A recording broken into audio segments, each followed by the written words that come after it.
नासिनाबाद खां कनासी शाहपुर जानिया विझो कराची पुलिस ऐं नौशरो फेरोज़ पुलिस गॾियल कार्रवाई करे कराची मां अगवा थियल नींगर खे बाज़ियाब कराए वरितो आहे।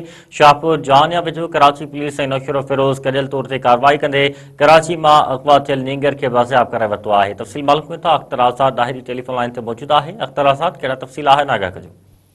जी बिल्कुल असां पंहिंजे नाज़रीन खे ॿुधाईंदा हलूं त थोरी देरि अॻु कराची पुलिस नौशर फिरोज़ ऐं नवाबशाह ज़िले जे मुख़्तलिफ़ पुलिस अदालत सां गॾु शाहपुर जहानिया भरिसां हिक हंध ते कार्रवाई करे कराची मलिक मां 2 ॾींहं अॻु मुबैना अगवा थियल मासूम नींगर मोहम्मद ज़ैन खे बाज़ियाब कराइण जी दावा कई आहे। असां पंहिंजे नाज़रीन खे ॿुधाईंदा हलूं त जेके पुलिस ज़रियनि पारां मेराज टीवी न्यूज़ खे जारी थियल फुटेज में ॾिसी सघिजे थो त जेका पुलिस अटाला आहिनि उहे बाज़ियाब थियल मासूम नींगर संदन हंजमी आहे ऐं हू सिंध पुलिस जा नारा बि हणी रहिया आहिनि हिमायत में। ऐं उनखां पोइ असां पंहिंजे नाज़रीन खे ॿुधाईंदा हलूं त ज़रियनि इहो बि ॿुधायो आहे त पुलिस जेको आहे सो ॻुझे इतलाह सां गॾोगॾु जदीद टेक्नोलॉजी जी मदद सां जेका जवाबदारनि जी निशानदीअ जी बुनियाद ते अॼु कार्रवाई कई, जंहिं दौरान ही जेको मुल्ज़िमी मासूम नींगर आहे हुनखे बाज़ियाब करायो वियो। जॾहिं त पुलिस ज़रियनि इहो बि ॿुधायो आहे त हिन कार्रवाई दौरान कुझु एहलकार ज़ख़्मी थिया आहिनि जिन जी मरहम पट्टी वग़ैरह कई वई आहे। उनखां अलावा पुलिस ज़रियनि इहो बि ॿुधायो आहे त इन कार्रवाई दौरान जेके